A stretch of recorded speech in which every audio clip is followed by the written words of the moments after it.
The root cause for procrastination. Why is it that we as human beings often behave in ways that we don't really want to? How often have you said or done something only to cringe at the thought of it afterwards? The truth is that your behavior is mostly driven by your unconscious mind, especially behaviors that is hard to explain from an intellectual point of view. Procrastination is knowing what to do, having the ability and desire to do it, but still you don't do it. Although there are many apparent causes for procrastination, the root cause for this illogical behavior resides in your unconscious mind. Your conscious mind is very limited in its ability to deal with life. That over which you have conscious control is mostly limited to one thing at a time. This is why using your willpower to create any real change rarely works long term.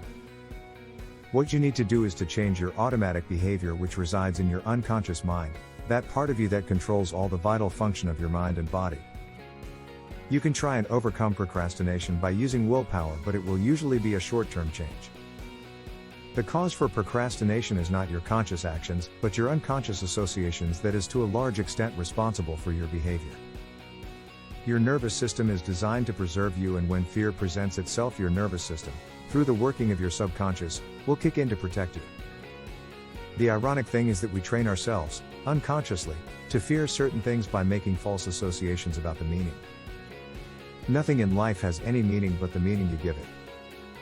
You literally create neurological links to experiences that get stored in your nervous system so that you can act quickly and accordingly next time. Whenever something happens to you, you assign a meaning to it by the way you communicate the experience to yourself. Unconsciously, you are always trying to establish meaning, and at a very basic level you are trying to establish whether something means pain or pleasure.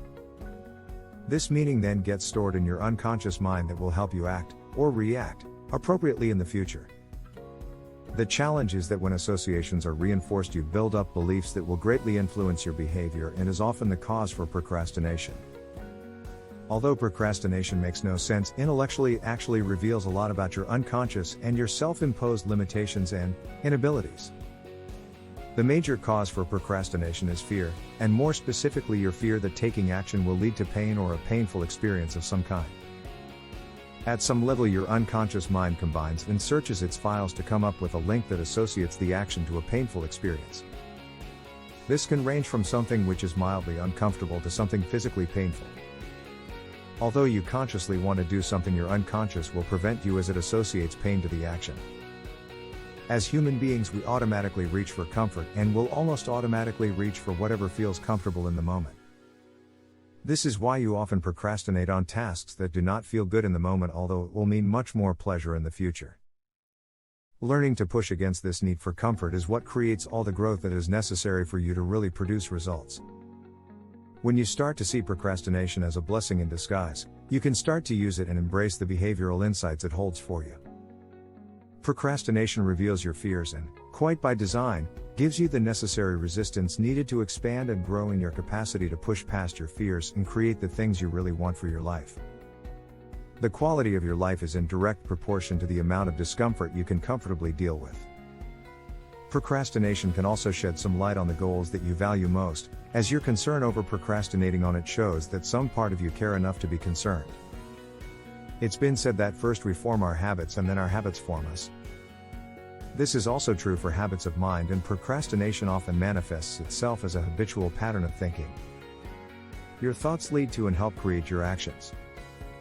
Like the engraved pattern on a record, your behavior will play the same tune every time. Your associations to pain and pleasure play an important part in your habitual behavior in that it determines what you will or will not do.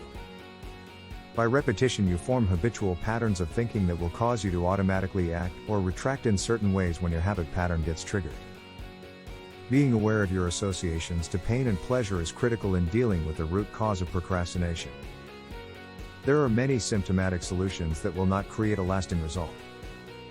Although you have to use your willpower initially, your aim is to re-establish your associations to the tasks you are avoiding. You can be, do, or have whatsoever your heart desires, providing that you can overcome your self-imposed fears and take action. Although the real cause for procrastination resides in your unconscious mind, you are ultimately in control with your conscious actions.